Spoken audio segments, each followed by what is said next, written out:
नमस्कार साथियों, स्वागत है आपका अपना चैनल ज्ञान विस्तार जीएस में। आज के इस वीडियो के माध्यम से हम एडुटेरिया बुक के अंतर्गत बिहार का संपूर्ण इतिहास के बारे में चर्चा करेंगे, तो आप लोग वीडियो के अंत तक जरूर बने रहिएगा। आज हमारा बिहार का इतिहास है, जिसके अंतर्गत आज प्राचीन बिहार के इतिहास के बारे में चर्चा करेंगे। तो चलिए देख लेते हैं, इसको थोड़ा जूम कर लेते हैं ताकि आसानी हो आप लोग को समझने में।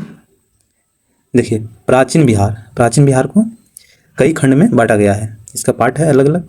पहले है पाषाण काल, उसके बाद वैदिक काल में इसको, फिर महाजनपद काल में, फिर बौद्ध और जैन धर्म और मौर्य और गुप्त वंश। इसके बाद मध्यकालीन भारत चालू हो जाता है। तो चलिए प्राचीन बिहार के इतिहास के स्रोत के बारे में जान लेते हैं। प्राचीन बिहार के इतिहास के स्रोत के बारे में, प्राचीन बिहार के इतिहास को जानने के लिए दो प्रकार के स्रोतों का उपयोग किया गया है। प्राचीन बिहार के इतिहास को जानने के लिए दो प्रकार के स्रोतों का उपयोग किया गया है। पहला स्रोत है पुरातात्विक और दूसरा स्रोत है साहित्यिक। पहला स्रोत क्या है बिहार का इतिहास जानने के लिए? पुरातात्विक, दूसरा साहित्यिक। चलिए पुरातात्विक स्रोत देख लेते हैं। इसमें क्या है कि पूर्व ऐतिहासिक युग के लिए मुंगेर, चिरांद जो कि सारण में पड़ता है, सारण जिला में, चेचर वैशाली में पड़ता है, मनेर पटना में पड़ता है, सोनपुर सारण में पड़ता है। सोनपुर सारण से ताम्र प्रस्तर वस्तुएं और मृदभांड प्राप्त हुए हैं, इसलिए इन्हें पुरातात्विक स्रोत कहा गया है। यहाँ से पुरातात्विक जानकारियाँ प्राप्त हुई है। मुंगेर से चिरांद जो कि सारण में है, चेचर जो कि वैशाली में है, मनेर जो कि पटना में है, सोनपुर सारण, यहाँ से पुरातात्विक स्रोत और मृदभांड वगैरह पाए गए हैं। देख लेते हैं मौर्यकालीन अभिलेख लोरिया नंदनगढ़, लोरिया अरेराज और रामपुरवा आदि स्थानों से भी पुरातात्विक स्रोत प्राप्त हुए हैं।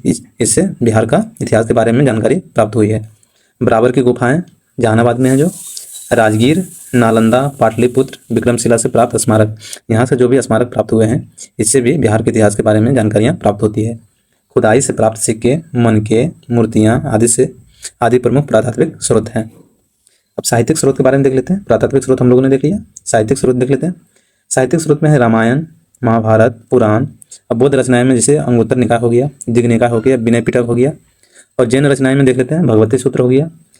भगवती सूत्र आदि प्रमुख साहित्यिक स्रोत हैं, जिससे बिहार के प्राचीन इतिहास के बारे में जानकारियाँ प्राप्त होती है। इसके अतिरिक्त यात्रियों के विवरण जैसे मेगास्थनीज जो बुक लिखे थे इंडिका, उससे भी जानकारियाँ प्राप्त होती है।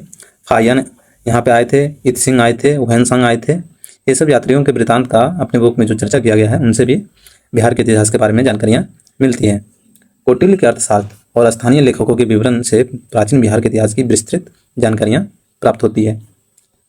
अब देख लेते हैं। देखिए, हम लोगों ने बिहार के इतिहास के स्रोत को जान लिया, और प्राचीन बिहार को कई खंड में बांटा गया, जिसमें हम लोग सबसे पहले पाषाण काल को देखेंगे, फिर वैदिक काल, महाजनपद काल, उसमें आगे देखेंगे। पाषाण काल को हम लोग देख लेते हैं, बात कर लेते हैं इसके बारे में।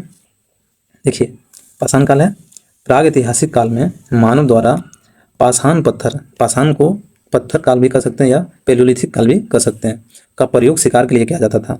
प्राग ऐतिहासिक काल के जो मानव थे वो पत्थर का प्रयोग करके शिकार अपना करते थे।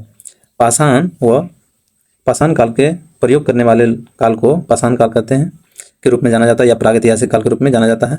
पाषाण काल के पत्थरों का प्रयोग मानव विकास के आधार पर इनको 3 भागों में विभाजित किया जाए। पाषाण काल को भी 3 भागों में विभाजित किया गया है, इनके पत्थरों के प्रयोग और मानव विकास के आधार पर। देख लेते हैं क्या इनका विभाजन है। सबसे पहले पूरा पाषाण काल है, उसके बाद मध्य पाषाण काल है, उसके बाद नव पाषाण काल है।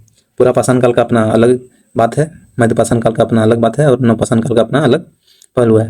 देख लेते पूरा पाषाण काल का। इस काल में मानव आखेटक और खाद्य संग्राहक थे। आखेटक माने शिकारी थे और खाद्य संग्राहक थे। जैसे शिकार किए, आखेट किए और उसको एक रिजर्व करके भोजन को या खाद्य को रखते थे, ताकि जब भी कभी मुसीबत का समय आए तो उसको यूज कर सके। जैसे कि हो गया बाढ़ आ गया, या तो वर्षा हो गया, या तो बहुत ज़्यादा धूप वगैरह, या कर सकते हैं ऐसे बारिश में, उसमें शिकार नहीं मिलता था, इसलिए खाद्य उसको संग्रह करके रखते थे। इसलिए पूरा पाषाण के लोग खाद्य संग्राहक थे। दक्षिण बिहार में मुंगेर, नालंदा से बड़े और खुरदरे पत्थर के कुल्हाड़ी, चाकू, खुरपी आदि प्राप्त हुए हैं। क्या है दक्षिण बिहार? एक बिहार को 2 भागों में बांटा गया है, दक्षिण बिहार और उत्तरी बिहार। तो दक्षिणी बिहार में मुंगेर, नालंदा पड़ता है। यहाँ से बड़े खुरदरे पत्थर के कुल्हाड़ी, चाकू, खुरपी आदि प्राप्त हुए हैं। ये अवशेष लगभग 1 लाख ईसा पूर्व के हैं, 1 लाख ईसा पूर्व पहले के हैं। मध्य पाषाण काल देख लेते हैं। मध्य पाषाण काल, इस काल में मानव आखेटक, खाद्य संग्राहक एवं पशुपालक थे। आप लोगों ने उसमें पूरा पाषाण काल में मनुष्य आखेटक थे और खाद्य संग्राहक थे। आखिर करते थे और अपना भोजन संग्रह करके मुसीबत के समय यूज करते थे। अब मध्यपाषाण काल में हुआ कि लोग आखिर भी करते थे, खाद्य संग्रह करते थे, उसके साथ साथ पशुपालन का भी काम करते थे। ताकि पशुपालन, सबसे पहले पशुपालन मध्यपाषाण काल में शुरू हुआ और सबसे पहले कुत्ता को आप लोग जानते ही होंगे, कुत्ता को सबसे पहले पालतू पशु बनाया गया था। तो मानव द्वारा पहला पालतू पशु कुत्ता था। क्या था? कुत्ता को बनाया गया था। इस काल में मानव, देखिए हम लोगों ने कुछ टेक्निक को अलग से शामिल किया है। इस काल में मानव का साक्ष्य, सबसे पहले मानव का साक्ष्य कहाँ से मिलता है? भीमबांध से। कहाँ? भीमबांध, जो कि मुंगेर में है। भीमबांध कहाँ है? अभी वर्तमान में मुंगेर में है। दक्षिण बिहार में मुंगेर से छोटे आकार के तेज धार वाले औजार प्राप्त हुए हैं। जैसे सबसे पहले पूरा पाषाण काल में लोग पत्थर वगैरह से शिकार करते, अपना आखिर करते थे। धीरे धीरे उनका विकास होता गया और वो पत्थर को ही घिस कर नुकीला बनाते गए और उससे उनको शिकार करने में आसानी हुई, इसलिए पत्थर के औजार वो रखने लगे थे। ये अवशेष लगभग 40,000 से 10,000 ईसा पूर्व के हैं। ये अवशेष लगभग 40,000 से 10,000 ईसा पूर्व के हैं। नवपाषाण काल के बारे में बात कर लेते हैं। इस काल में मानव खाद्य उत्पादक हो गया था, मतलब पशुपालन भी करने लगे थे और खाद्य उत्पादक अपने से। पहले तो पुरापाषाण काल में और मध्यपाषाण काल में खाद्य संग्राहक थे, लेकिन नवपाषाण काल में क्या हुआ? उनका विकास हुआ, धीरे धीरे उनको ज्ञान प्राप्ति हुई और खाद्य उत्पादन भी करने लगे थे। मतलब बीज बो के वो खाद्य उत्पादन करते थे, जिससे कि उनको खाद्य संग्राहक करने की जरूरत नहीं पड़ती थी। मानव बस्तियों में निवास करने लगा था। मानव जो कि पहले घुमंतु जीवन जीते थे, अब मानव बस्तियों में जीने लगे थे, घर बनाकर रहने लगे थे। नवपाषाण काल के अवशेष बिहार के मैदानी भागों से प्राप्त होते हैं। अभी जो वर्तमान में मैदानी भाग है वहाँ से नवपाषाण काल के अवशेष वहाँ से प्राप्त हुए हैं। चिरांद जो कि सारण में है, इंपॉर्टेंट है, यहाँ से क्वेश्चन बनता है कि नवपाषाण काल के साक्ष्य कहाँ से मिलते हैं। तो हमारे आंसर में चिरांद होता है, चेचर है और मनेर है, और सनवार रोहतास है। ये तीनों को याद रखिएगा, चिरांद, चेचर, मनेर, सनवार से पत्थर एवं हड्डियों के साक्ष्य प्राप्त हुए हैं या औजार प्राप्त हुए हैं। एक और याद रख लीजिएगा, हम लोगों ने ऐड किया है इसको, जेठियन गया में है, जहाँ यहाँ से भी नवपाषाण काल के साक्ष्य प्राप्त होते हैं। कैमूर की पहाड़ियों में जैसे कि कैमूर की पहाड़ियों, नवादा, जमुई से भी गुफा के चित्र प्राप्त हुए हैं। ये अवशेष लगभग 2500 ईसा पूर्व के हैं। इसके बाद देखिए पाषाण काल को हम लोगों ने 3 भाग में बांटा था, पुरापाषाण काल, मध्यपाषाण काल, नवपाषाण काल। उसके बाद आ गया हमारा ताम्रपाषाण काल। ताम्रपाषाण काल में चिरांद, सोनपुर, ताराडीह, चेचर, मनेर, सनवार आदि से ताम्रपाषाण काल के अवशेष मिले हैं। चिरांद कहाँ है? सोनपुर, सारण में है। अब देख लेते हैं, इस काल में पत्थर के औजार के अतिरिक्त ताम्र में तांबा, क्या होता है?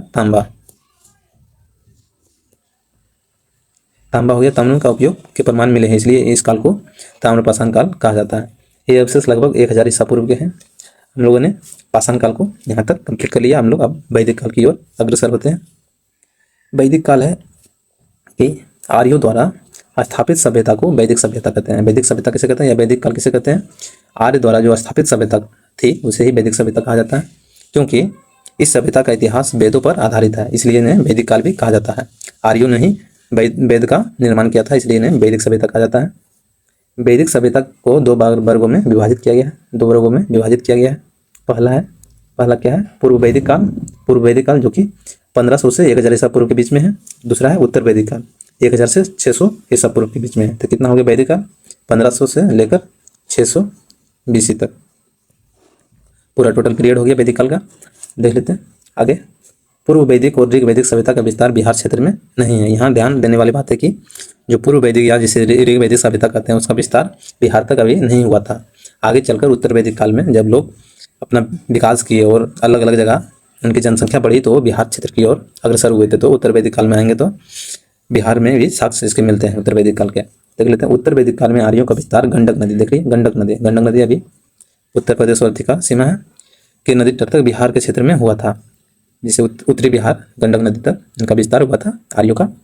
बिहार के भौगोलिक क्षेत्र की प्रथम चर्चा शतपथ ब्राह्मण में हुई है। क्वेश्चन आएगा कि बिहार के भौगोलिक क्षेत्र की प्रथम चर्चा किस पुस्तक में मिलती है? तो आंसर हो जाएगा शतपथ ब्राह्मण में। क्या हो जाएगा? शतपथ ब्राह्मण में। लगभग 800 ईसा पूर्व में रचना इसकी हुई थी शतपथ ब्राह्मण की।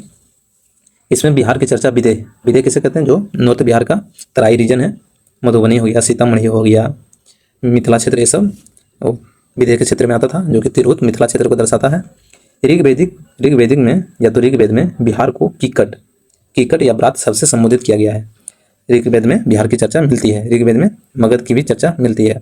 ऋग्वेद में बिहार को क्या कहा गया था? कीकट क्षेत्र या ब्रात क्षेत्र। क्या ध्यान में रखना है आपको कि ऋग्वेद में बिहार को किस नाम से जाना जाता था? कीकट या ब्रात शब्द से जाना जाता था। बरहा पुराण एक पुराण होता है। किकट को अपवित्र प्रदेश कहा गया, इसमें किकट को अपवित्र प्रदेश कहा गया था। चलिए हम लोग आगे बढ़ते हैं, महाजनपद काल के बारे में बात कर लेते हैं। क्या महाजनपद काल के बारे में बात कर लेते हैं। प्रारंभ में छोटे छोटे कबीले राजनीतिक केंद्र होते थे। महाजनपद काल के पहले छोटे छोटे कबीले राजनीतिक केंद्र होते थे। कबीलों का आकार वृद्धि के कारण राजनीतिक उत्थान हुआ। कबीलों में आकार में वृद्धि हुई जिससे कि उनका राजनीतिक उत्थान हुआ और जन वहाँ, जिससे कबीलों का विस्तार जन के रूप में, उसके बाद जनपद के रूप में तथा अंत में महाजनपद। पहले कबीला, उसके बाद जन के रूप में इनका विस्तार हुआ, उसके बाद जनपद, उसके बाद महाजनपद के रूप में विस्तार हुआ। इन महाजनपदों का विस्तार उत्तर भारत, पश्चिम भारत, मध्य भारत में था। दक्षिण भारत में यहाँ ध्यान में रखना, दक्षिण भारत में मात्र एक महाजनपद का प्रमाण मिलता है। यह महाजनपद ही भारत में राजनीतिक उत्थान का केंद्र बिंदु था। यह महाजनपद ही भारत में राजनीतिक उत्थान का केंद्र बिंदु था। बौद्ध ग्रंथ महाजनपद काल की और जानकारियां कहाँ से मिलती है हमें? तो बौद्ध ग्रंथ अंगुत्तर निकाय और जैन ग्रंथ भगवती सूत्र से महाजनपद काल की जानकारियां मिलती है। 16 महाजनपदों की जानकारियां मिलती है। किससे किससे? बौद्ध धर्म का अंगुत्तर निकाय हो गया और जैन धर्म का भगवती सूत्र हो गया। देख लेते हैं कौन कौन से महाजनपद थे। 16 महाजनपदों के बारे में बात कर लेते हैं। यहाँ से क्वेश्चन बनते हैं। देखिए यहाँ पे 16 महाजनपद है, देख लेते हैं। क्रमशः महाजनपद है, उनकी राजधानियां हैं और वर्तमान क्षेत्र है। तो मगध की राजधानी राजगिरी या गिरिब्रिज था। मगध की राजधानी राजगिरी या गिरिब्रिज था। अब ये वर्तमान क्षेत्र पटना गया नालंदा का पड़ता है। अंग का चंपा राजधानी था, अभी भागलपुर मुंगेर का क्षेत्र पड़ता है। वज्र संघ का वैशाली था, अभी वैशाली और मुजफ्फरपुर का क्षेत्र पड़ता है। काशी का राजधानी वाराणसी, उत्तर प्रदेश का भी वाराणसी क्षेत्र है। कौशल का श्रावस्ती, फैजाबाद उत्तर प्रदेश का फैजाबाद। मल का कुशीनगर उत्तर प्रदेश का देवरिया क्षेत्र आता है वर्तमान में। वत्स का कौशाम्बी, कुरु का इंद्रप्रस्थ, पांचाल का अहिछत्रक राजधानी था।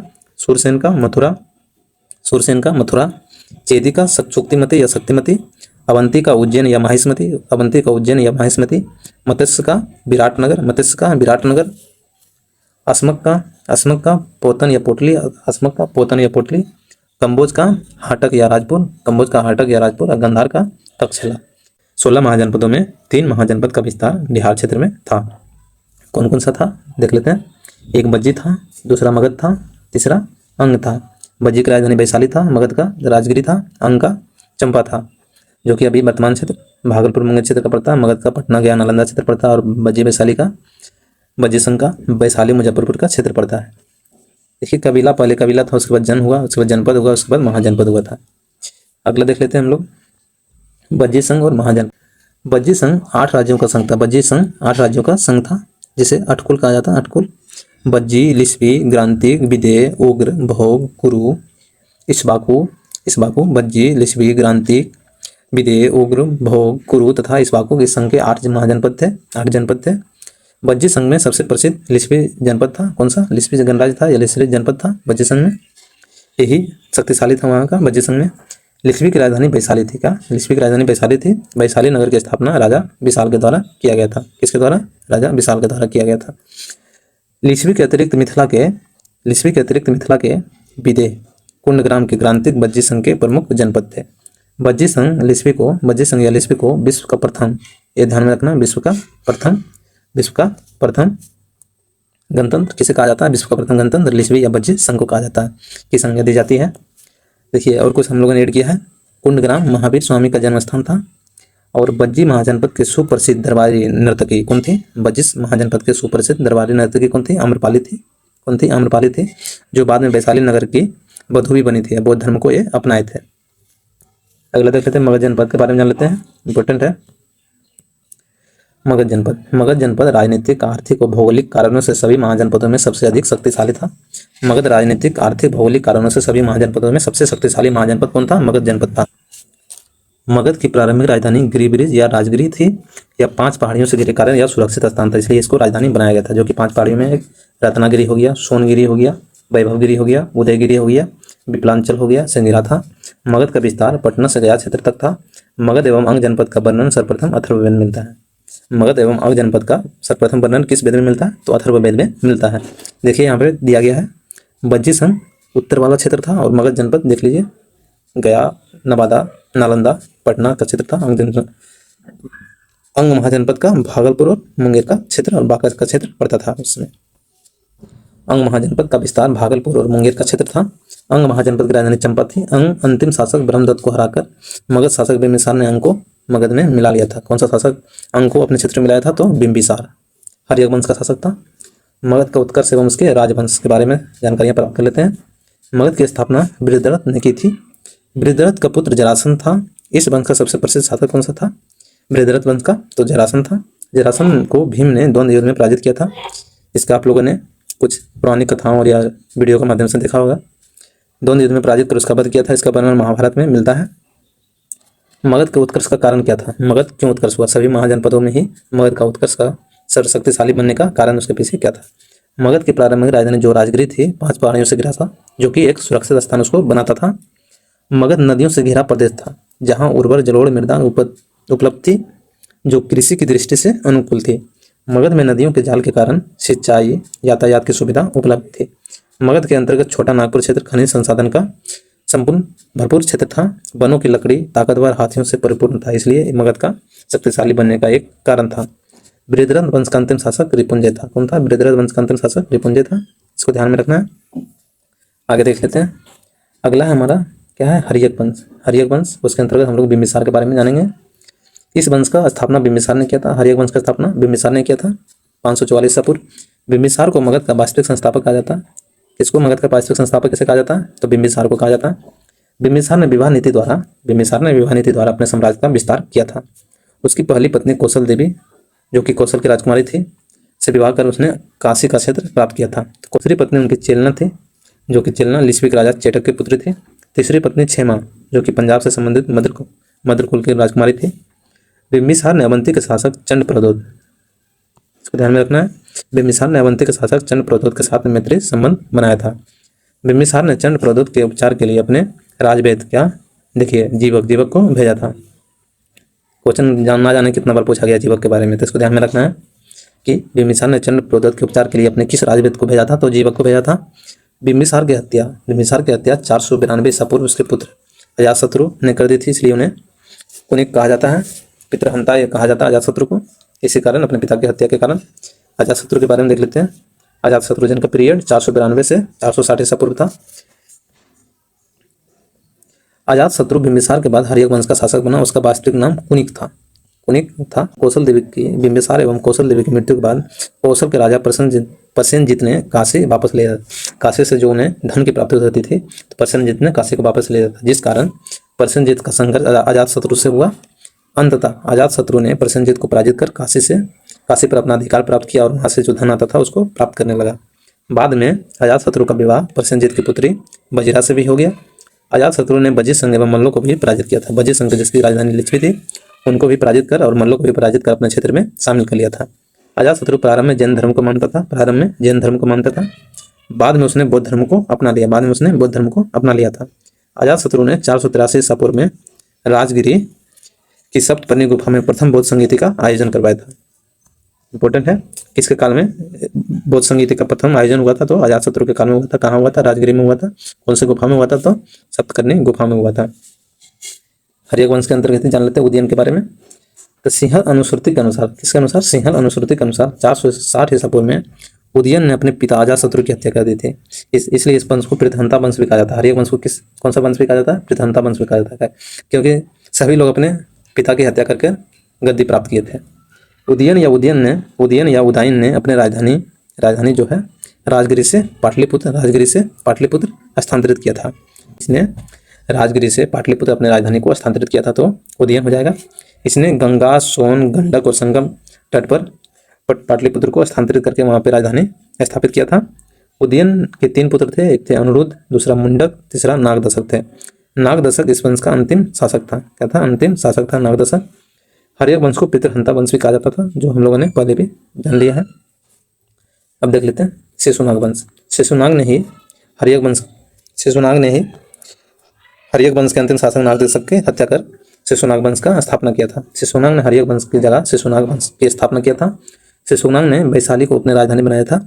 इसने पाटलिपुत्र से राजधानी को स्थानांतरित कर वैशाली को राजधानी बनाया था। शिशुनाग ने अवंती के राजा अवंतीवर्धन को पराजित कर अवंती को अपने मगध क्षेत्र में मिलाया था। इसके अतिरिक्त शिशुनाग ने वत्स और कौशाम्बी को भी अपने क्षेत्र में शामिल कर लिया था। 394 ईसा पूर्व शिशुनाग की मृत्यु के बाद कालाशोक जो इसी वंश का था, कालाशोक जो कि इसी वंश का था, मगध का शासक बना और पुराणों में उसे काकबर्न कहा गया। क्या कहा गया था? किसको पुराणों में काकबर्न कहा गया है? तो कालाशोक को कहा गया है। कालाशोक के समय मगध की राजधानी पुनः पाटलिपुत्र हो गया। कालाशोक के समय मगध की राजधानी पुनः कहाँ होगी? पाटलिपुत्र। देखिए, सबसे पहले राजगृह से पाटलिपुत्र किसने राजधानी को स्थानांतरित किया? तो उदयन ने। उसके बाद वैशाली किसने स्थानांतरित किया? तो शिशुनाग ने। और उसके बाद फिर वैशाली से पाटलिपुत्र किसने राजधानी स्थानांतरित किया? तो कालाशोक ने। अगला देख लेते हैं। कालाशोक ने 483 ईसा पूर्व वैशाली में द्वितीय बौद्ध संगीति, किसके काल में द्वितीय बौद्ध संगीति हुआ? तो कालाशोक के काल में। कालाशोक की मृत्यु के बाद उसके 10 पुत्रों ने शासन चलाया।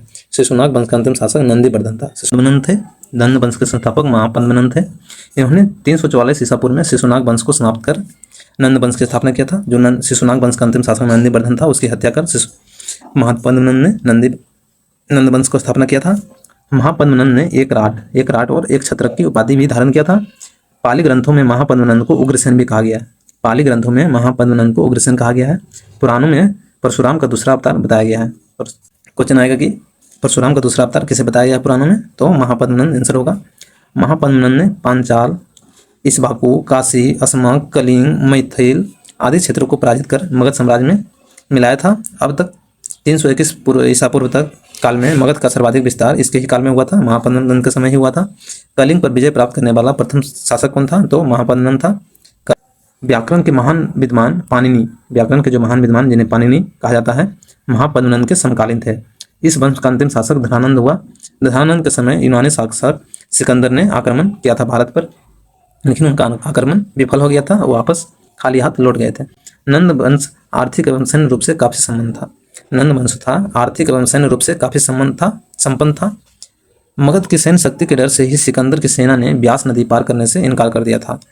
धनानंद ने अपने दरबार में विद्वान ब्राह्मण चाणक्य का अपमान किया था, जिन्हें कौटिल्य भी कहा जाता था, उनका अपमान किया था धनानंद ने। चाणक्य ने चंद्रगुप्त मौर्य की सहायता से धनानंद की हत्या करवा दी और नंद वंश के पतन के बाद चंद्रगुप्त मौर्य नेतृत्व में मौर्य वंश की स्थापना हुई। तो मौर्य वंश की स्थापना किसने किया? तो चंद्रगुप्त मौर्य। किसकी सहायता से? अपने प्रधानमंत्री चाणक्य की सहायता से। तो मौर्य वंश के बारे में देख लेते हैं। बिहार के एग्जाम के लिए यह बहुत ही फेवरेट टॉपिक है बिहार के लोगों के लिए। तो मौर्य वंश के हम लोग जान लेते हैं। मौर्य वंश के बारे में चंद्रगुप्त मौर्य। जस्टिन एवं स्ट्रेबो ने चंद्रगुप्त मौर्य को सेंडोकोटस कहा था, जिसकी पुष्टि विलियम जोन्स ने भी की थी। प्लूटार्क एवं एरियन ने चंद्रगुप्त मौर्य को एंडोकोटस के रूप में चिन्हित किया था। चंद्रगुप्त मौर्य के गुरु चाणक्य कुटिल थे। उनका वास्तविक नाम विष्णुगुप्त था। चाणक्य का वास्तविक नाम क्या था? विष्णुगुप्त था। उन्हीं की सहायता से चंद्रगुप्त ने 321 ईसा पूर्व में मौर्य वंश की स्थापना किया था। चंद्रगुप्त मौर्य ने 305 ईसा पूर्व सिकंदर के उत्तराधिकारी सेल्यूकस निकटर के साथ युद्ध किया था, और युद्ध के पश्चात यह संदेह हुई थी कि चंद्रगुप्त मौर्य सेल्यूकस निकटर को 500 हाथी दे, तथा जो सेल्यूकस निकटर है उसको चंद्रगुप्त को काबुल, कंधार और मकरान और हेरा क्षेत्र उन्हें प्राप्त हुआ था। बदले में चंद्रगुप्त ने सेल्यूकस को 500 हाथी उपहार में दिया था। युद्ध के पश्चात चंद्रगुप्त मौर्य का विवाह यूनानी राजकुमारी हेलन कार्लिनेनिया से हुआ था, जो सेल्यूकस की पुत्री थी। सेल्यूकस ने चंद्रगुप्त मौर्य के दरबार में राजदूत मेगास्थनीस को भेजा था। मेगास्थनीस ने इंडिका नामक पुस्तक की रचना की थी। अगला देख लेते हैं। चंद्रगुप्त मौर्य के साम्राज्य का विस्तार उत्तर बिहार में हिंदू कुश पर्वत से ईरान तक था, और दक्षिण में कर्नाटक से तथा पश्चिम में सौराष्ट्र तथा पूर्व में बंगाल तक इनका क्षेत्र विस्तार था। चंद्रगुप्त मौर्य के शासन का अंतिम वर्षों में मगध में 12 वर्षों तक भीषण अकाल पड़ा। चंद्रगुप्त मौर्य अपनी राजगादी त्याग कर श्रवणबेलगोला कर्नाटक में चंद्रगिरी पर्वत पर तपस्या करने चला गया था। चंद्रगुप्त मौर्य जैन धर्म को मानता था, और 298 ईसा पूर्व में उसने जैन उपवास पद्धति जिसे संलग्ना विधि भी कहते हैं, उनके द्वारा अपने प्राण त्याग दिए थे। उनके पुत्र हुए बिंदुसार चंद्रगुप्त मौर्य का उत्तराधिकारी बना। उसे अमित्रघात या सिंहसेन के नाम से भी जाना जाता है। स्ट्रेबो के अनुसार सीरिया का राजा एंटियोकस ने डायमेकस नामक राजदूत को बिंदुसार के दरबार में भेजा था। बिंदुसार के दरबार में मिस्र के राजा टोलमी फिलाडेल्फस ने डायमेकस नामक राजदूत को भेजा था।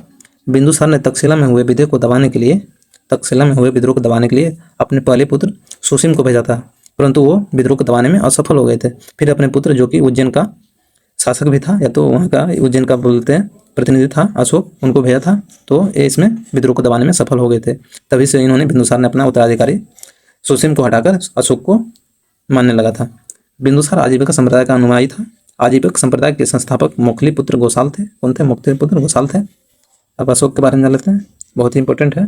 बिंदुसार की मृत्यु के बाद 4 वर्षों तक अशोक मौर्य वंश की गद्दी पर बैठा। 4 वर्ष के बाद, क्योंकि पहले 4 वर्षों में उत्तराधिकारी के लिए वहाँ पे संघर्ष हुआ था अशोक और सुसीम के बीच में। इसके पूर्व वह उज्जैन का राज्यपाल भी था। कौन? अशोक। पुराणों में अशोक को अशोक वर्धन कहा गया है। मास्की और गुर्जरा अभिलेख में उन्हें मास्की और गुर्जरा के अतिरिक्त नेतृत्व तथा उद्गोलन में अभिलेख में अशोक का नाम अशोक ही मिलता है। सिंहली अनुश्रुतियों में बौद्ध ग्रंथ के अनुसार जो है, उनके अनुसार अशोक ने अपने 99 भाइयों की हत्या कर गद्दी प्राप्त की थी। हालांकि अन्य स्रोतों में इसकी पुष्टि नहीं होती है। अशोक ने अपने शासन के 9वें वर्ष कलिंग युद्ध 261 ईसा पूर्व में किया था, जो कि वो जीते भी थे और कलिंग को मगध में सम्मिलित भी किया था। अशोक के 13वें शिलालेख में कलिंग युद्ध का जानकारियां प्राप्त होती है कि मैं 13वें शिलालेख से।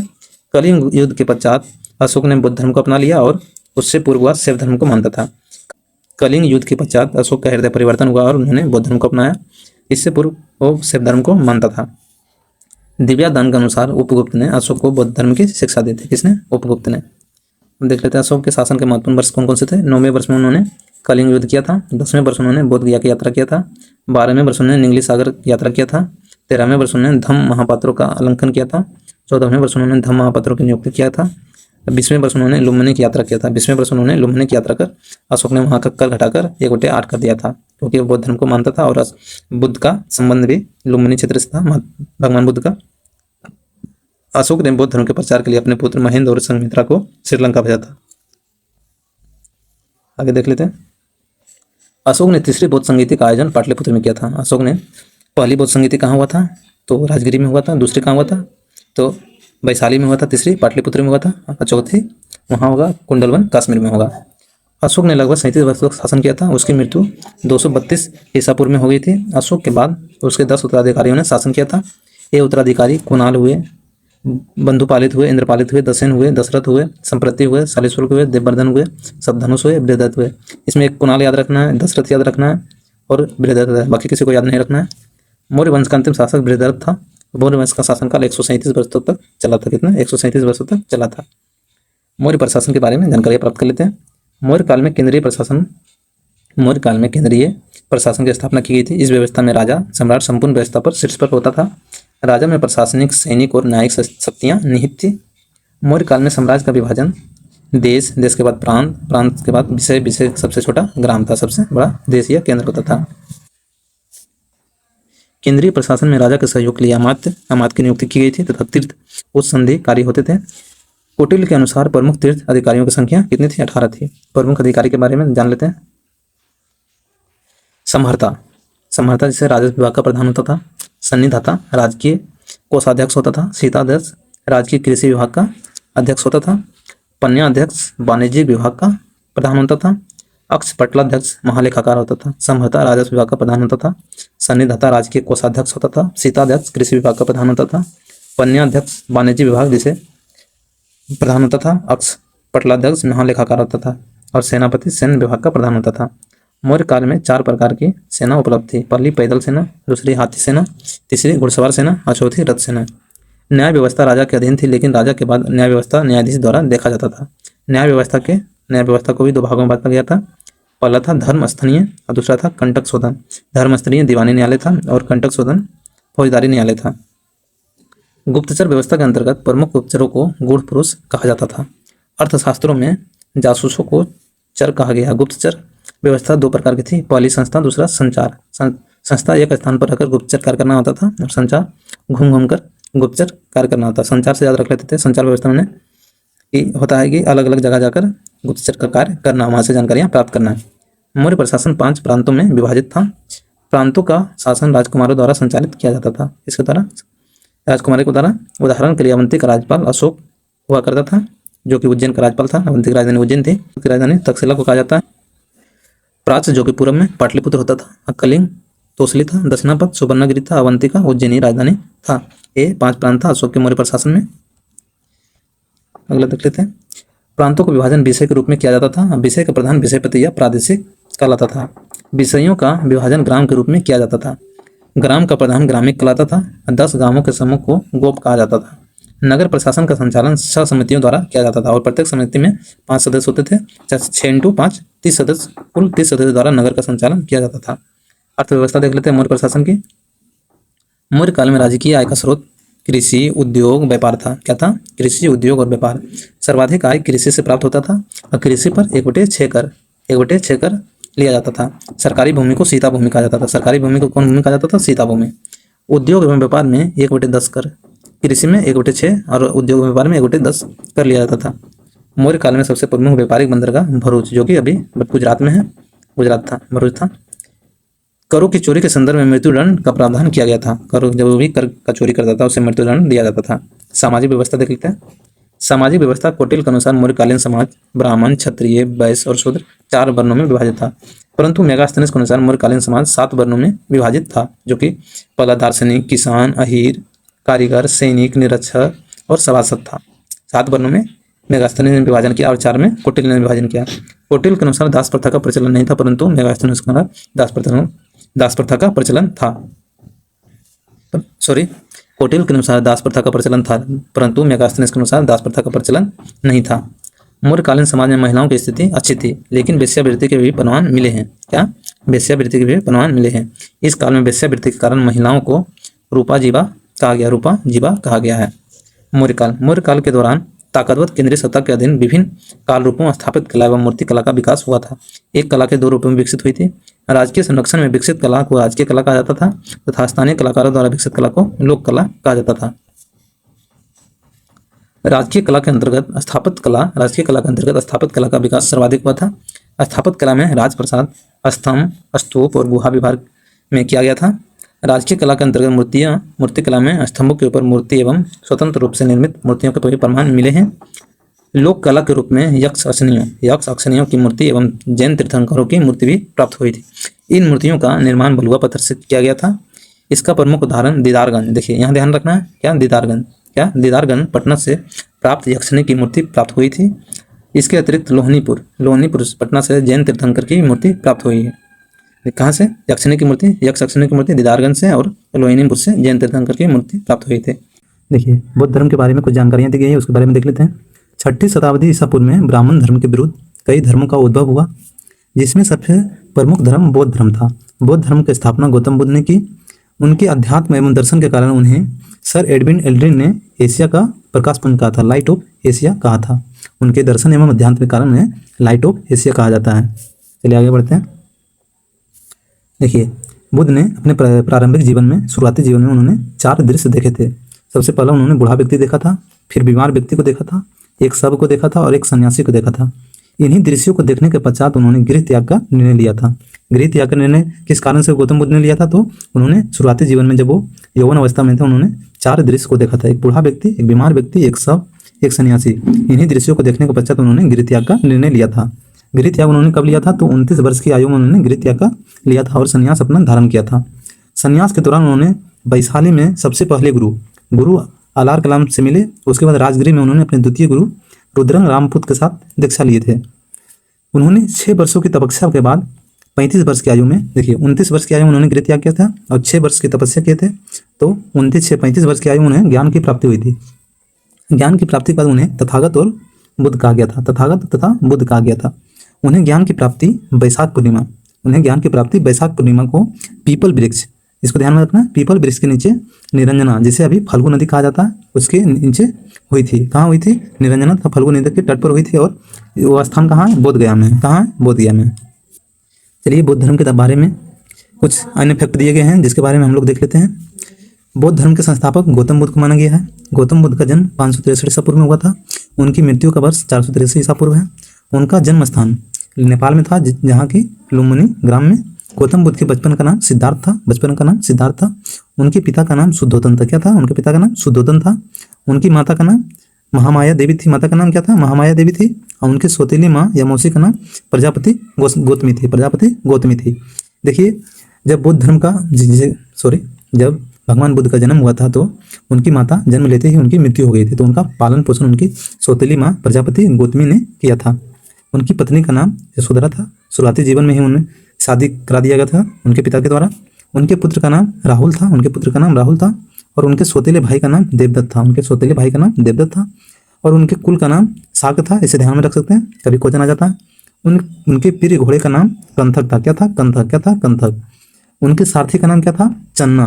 या तो चांद कह सकते हैं। क्या था? चन्ना या चांद। उनका अन्य नाम शाक्य मुनि भी कहा जाता है, तथागत बुद्ध भी कहा जाता है। चलिए आगे देख लेते हैं।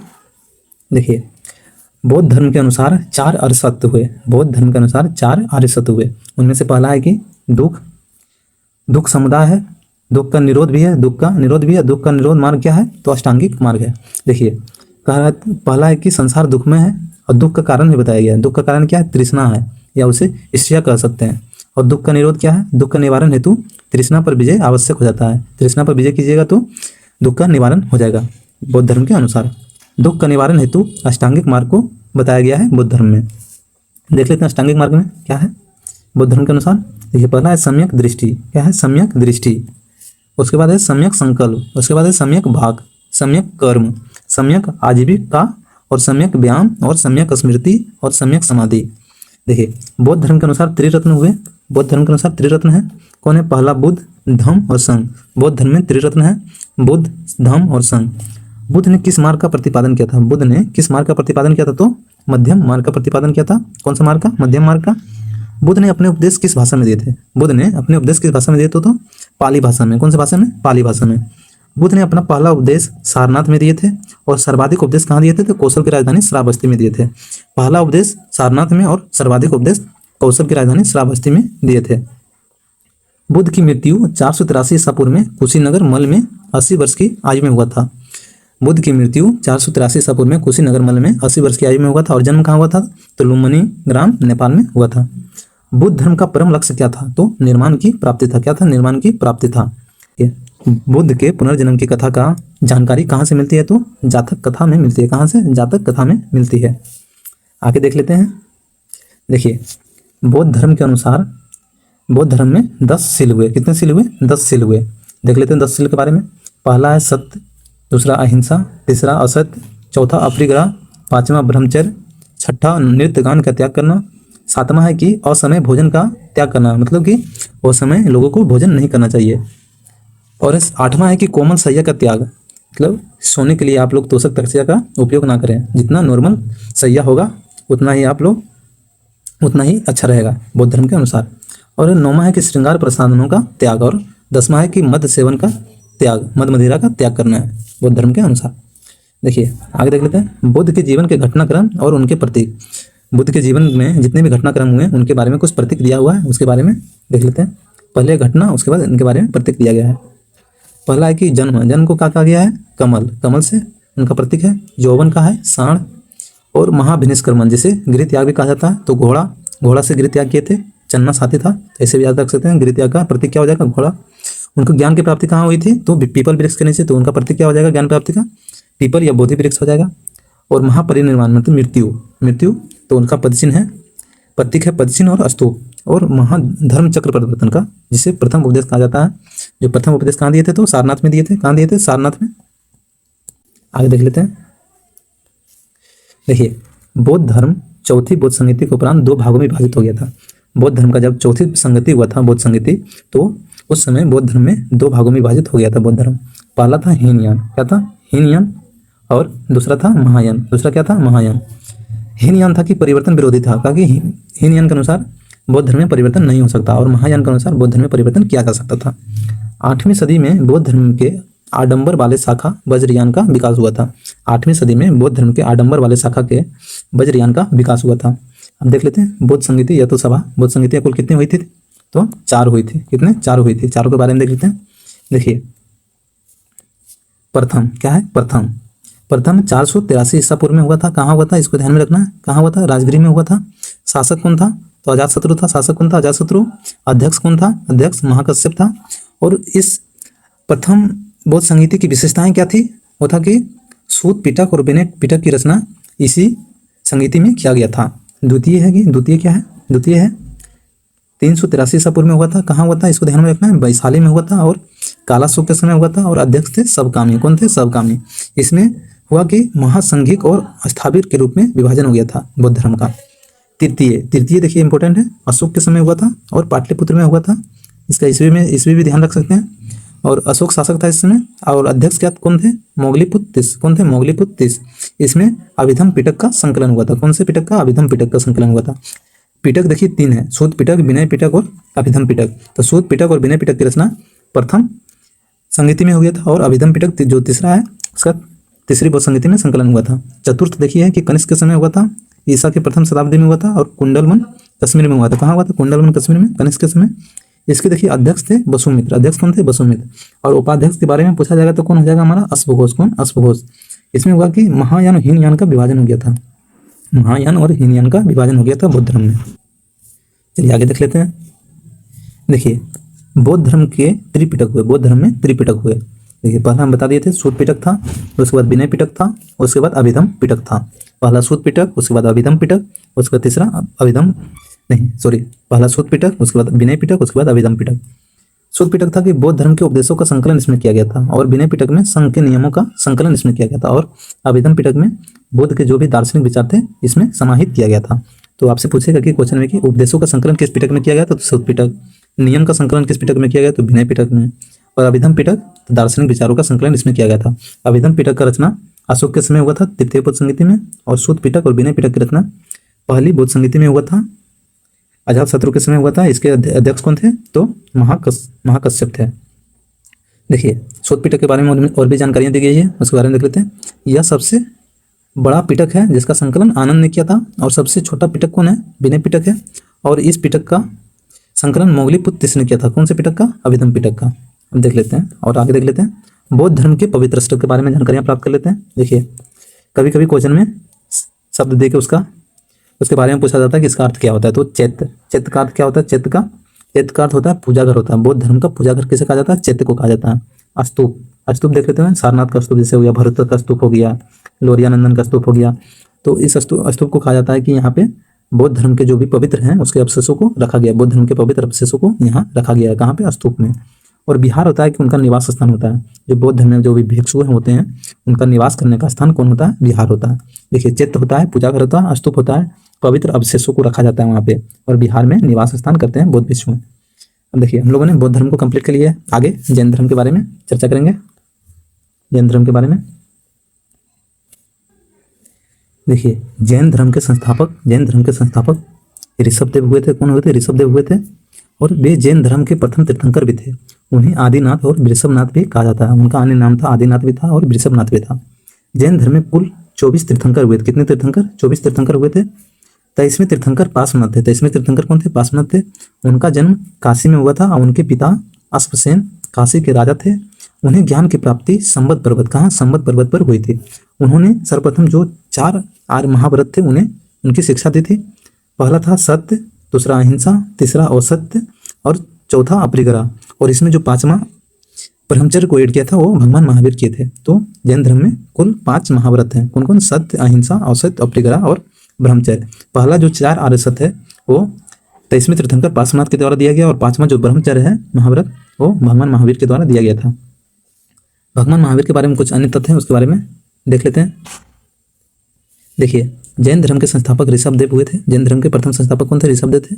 जैन धर्म में कुल तीर्थंकर 24 हुए। जैन धर्म के 24वें तीर्थंकर भगवान महावीर हुए थे। जैन धर्म के वास्तविक संस्थापक किसे कहा जाता है? तो भगवान महावीर स्वामी को कहा जाता है। जैन धर्म के संस्थापक तो पूछेगा तो ऋषभदेव होगा। जैन धर्म के वास्तविक संस्थापक पूछेगा तो भगवान महावीर स्वामी हो जाएगा। उनके बचपन का नाम वर्धमान था। उनके जन्म का वर्ष 540 ईसा पूर्व बताया गया है। उनकी मृत्यु का वर्ष 468 ईसा पूर्व बताया गया है। उनका जन्म स्थान कुंडग्राम वैशाली में था। उनके पिता का नाम सिद्धार्थ था, और माता का नाम त्रिशला था। उनकी पत्नी का नाम यशोदा था, और उनकी एक पुत्री हुई थी जिनका नाम प्रियदर्शना या उन्हें अनोजा भी कहा जाता है। प्रियदर्शना या अनोजा भी कहा जाता है। उनके जमाता या दामाद का नाम जमाली था। देखिए भगवान महावीर ने सर्वप्रथम अपना उपदेश किसको दिए थे? तो जमाली के दिए थे। अपना शिष्य पहला यही बने थे, जमाली ही बने थे। उनके दमाद या जमाता कर सकते हैं उसको। उनके कुल का नाम ज्ञानत्रिक था। देखिए कुछ नोट दिया गया है। एनसीईआरटी के नवीनतम संस्करण में भगवान महावीर का जन्म 599 ईसा पूर्व बताया गया है एनसीईआरटी के अनुसार, और मृत्यु 527 ईसा पूर्व बताया गया है। चलिए आगे देख लेते हैं महावीर स्वामी के बारे में। देखिए जैन धर्म के 24वें तीर्थंकर भगवान महावीर स्वामी थे।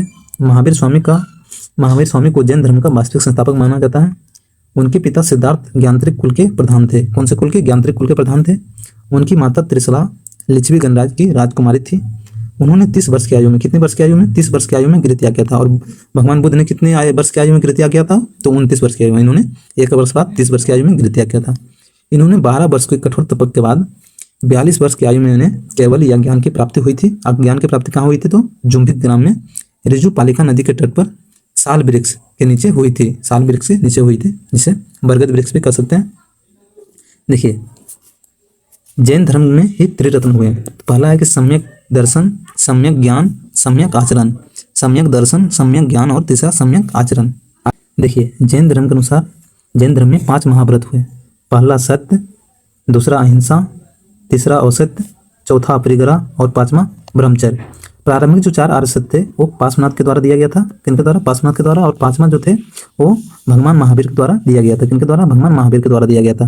देखिए, सत्य का अर्थ होता है झूठ नहीं बोलना, अहिंसा का अर्थ होता है हिंसा नहीं करना, औसत्य का अर्थ होता है चोरी नहीं करना, अपरिग्रह का अर्थ होता है धन का संग्रह नहीं करना, धन संचय नहीं करना, और ब्रह्मचर्य का अर्थ होता है कि इंद्रियों को, किसको, इंद्रियों को बस में करना, इंद्रियों को बस में करना। देखिए, 5वां महाव्रत ब्रह्मचर्य, जो कि भगवान महावीर स्वामी द्वारा प्रतिपादित किया गया था। देखिए, आगे है कि जैन धर्म के प्रमुख तीर्थंकर और उनके प्रतीक के बारे में दिया गया है। प्रथम तीर्थंकर जो कि ऋषभ देव हुए। कौन हुए, ऋषभ देव। इन्हें बैल या ऋषभ के द्वारा दर्शाया गया है। और तृतीय तीर्थंकर जो कि अजित नाथ हुए, इन्हें हाथी के द्वारा प्रतीक है इनका। 23वें तीर्थंकर पार्श्वनाथ, सर्प के द्वारा प्रतीक है इनका। 24वें तीर्थंकर भगवान महावीर है, भगवान महावीर स्वामी, इन्हें सिंह के द्वारा, इनका प्रतीक सिंह है। आगे देखते हैं। देखिए, जैन धर्म में कुल 2 संगीतियाँ हुई थी। कितनी, 2 संगीतियाँ हुई थी। जैन धर्म में कुल 2 संगीतियाँ हुई थी, प्रथम और द्वितीय। प्रथम हुआ था पाटलिपुत्र बिहार में, तो बिहार के लिए इंपॉर्टेंट हो जाता है, इसको याद रखना। प्रथम हुआ था पाटलिपुत्र बिहार में। शासक उस समय थे चंद्रगुप्त मौर्य और अध्यक्ष हुए स्थूलभद्र। अध्यक्ष कौन हुए, स्थूलभद्र। इस प्रथम जैन संगीतियाँ की विशेषताएं थी कि दिगंबर और श्वेतांबर में जैन धर्म का विभाजन हुआ गया था। प्रथम जैन संगीत की विशेषता थी कि दिगंबर और श्वेतांबर में जैन धर्म का विभाजन हो गया था 2 धर्म में। इसमें और भी किया गया था कि जैन धर्म के 12 अंगों का संकलन किया गया था। जैन धर्म के 12 अंगों का संकलन किया था। और द्वितीय बौद्ध संगीति 512 ईस्वी वल्लभी गुजरात में हुआ था और देवधी समाज सर्वन इसके अध्यक्ष हुए थे। और जैन धर्म ग्रंथों का अंतिम संकलन द्वितीय बौद्ध संगीति में कर दिया गया था। देखिए, आगे है कि भगवान महावीर स्वामी की मृत्यु 72 वर्ष की आयु में पावापुरी में हुई थी। महावीर स्वामी की मृत्यु 72 वर्ष की आयु में पावापुरी में हुई थी, जो पावापुरी अभी नालंदा जिला में है, बिहार के। अनेकांतावाद या स्यादवाद या सप्तभंगी ज्ञान सिद्धांत का संबंध जैन धर्म से है। अनेकांतावाद या स्यादवाद या तो सप्तभंगी ज्ञान का सिद्धांत का संबंध किस धर्म से है, तो जैन धर्म से। भगवान महावीर स्वामी ने अपना पहला उपदेश राजगिरी में दिया था। जैन धर्म का विभाजन प्रथम जैन संगीति में श्वेतांबर और दिगंबर में के रूप में हो गया था। देखिए, दिगंबर के बारे में यहाँ बताया गया है। दिगंबर और श्वेतांबर के बारे में देख लेते हैं। दिगंबर है कि भद्रबाहु के नेतृत्व में, दिगंबर भद्रबाहु के नेतृत्व में प्रदान किया गया था। इसमें परिवर्तन को स्वीकार नहीं करते। दिगंबर के जो लोग होते हैं, देवंगर परंपरा को मानने वाले जो लोग होते हैं, वो परिवर्तन को स्वीकार नहीं करते हैं। ये पूर्ण नग्नता पर और कठोरता को अपनाते हैं। स्थूलभद्र श्वेतांबर जो है स्थूलभद्र के द्वारा प्रदान किया गया था नेतृत्व। इसमें है कि परिवर्तन को स्वीकार किया गया है और इसमें श्वेत वस्त्र पहनने की परंपरा थी। इसमें नग्न रहने को नहीं कहा गया। इसमें कहा गया कि श्वेत वस्त्र आप पहन सकते हैं। यह दिगंबर की तुलना में कम कठोर था। सुंग वंश के बारे में समझेंगे। यहाँ से स्टार्ट करते हैं। देखिए, मौर्य वंश के अंतिम शासक बृहद्रथ की हत्या कर पुष्यमित्र सुंग। मौर्य वंश के अंतिम शासक बृहद्रथ की हत्या कर पुष्यमित्र सुंग ने 185 ईसा पूर्व में सुंग वंश की स्थापना किया था। तो सुंग वंश की स्थापना किसने किया था, तो पुष्यमित्र सुंग ने किया था। किसकी हत्या कर, मौर्य वंश के अंतिम शासक की हत्या कर, जिसका नाम था बृहद्रथ। पुष्यमित्र सुंग ब्राह्मण था। पुष्यमित्र सुंग जो था ब्राह्मण था और इसके समय ब्राह्मण धर्म का भी उत्थान हुआ था। वह जो था बृहद्रथ का सेनापति ही था और बृहद्रथ की हत्या करके ही वह सुंग वंश की स्थापना किया था और गद्दी पर बैठा था। पुष्यमित्र ने सेनानी की उपाधि लिया था और उसने यवनों के आक्रमण को भी विफल किया था। जो भी यवन आक्रमण उस समय हो रहा था उसको विफल किया था उसने, और सेनानी की उपाधि उसके उपलक्ष्य में धारण किया था। चलिए आगे देखते हैं। देखिए, पुष्यमित्र ने 2 अश्वमेध यज्ञ किया। कितने, 2 अश्वमेध यज्ञ किया था और इसमें पुरोहित पतंजलि थे। कौन थे, पुरोहित पतंजलि। ये इंपॉर्टेंट है। पतंजलि के बारे में पूछा जाता है कि अश्वमेध यज्ञ जो पुष्यमित्र सुंग ने कराया था तो उसके पुरोहित कौन थे, उसको कराने वाले पंडित कौन थे, तो पतंजलि थे। कौन थे, पतंजलि थे। देखिए, पुष्यमित्र की मृत्यु के बाद उसका पुत्र अग्निमित्र उसका पुत्र था पुष्यमित्र का। उसने 148 ईसा पूर्व में राजा बना, सुंग वंश का राजा बना। और कालिदास के नाटक मालविकाग्निमित्रम में अग्निमित्र और मालविका का वर्णन है। देखिए, कालिदास ने अपने नाटक के माध्यम से अग्निमित्र और मालविका का वर्णन किया है अपने पुस्तक मालविका मित्रम के बारे में, मित्रम में, मालविका मित्रम में। देखिए मालविका मित्रम को आप तोड़िएगा तो मालविका से मालविका हो जाएगा और अग्निमित्रम से अग्निमित्रम हो जाएगा। चलिए अब आगे देख लेते हैं। इस वंश का अंतिम शासक देवभूति था। इस वंश का अंतिम शासक देवभूति था। देखिए हम लोगों ने सुंग वंश को कंप्लीट कर लिया। अब हम लोग कर्ण वंश के बारे में देख लेते हैं। देखिए कर्ण वंश की स्थापना वसुमित्र ने की। कर्ण वंश की स्थापना वसुमित्र कर्ण ने की थी। कब किया था? तो देवभूति की हत्या करके किया था। और पुष्यमित्र सुंग के अमात्य मंत्री थे। कौन थे? देवभूति जो थे पुष्यमित्र सुंग के अमात्य और मंत्री थे। कौन? वसुमित्र।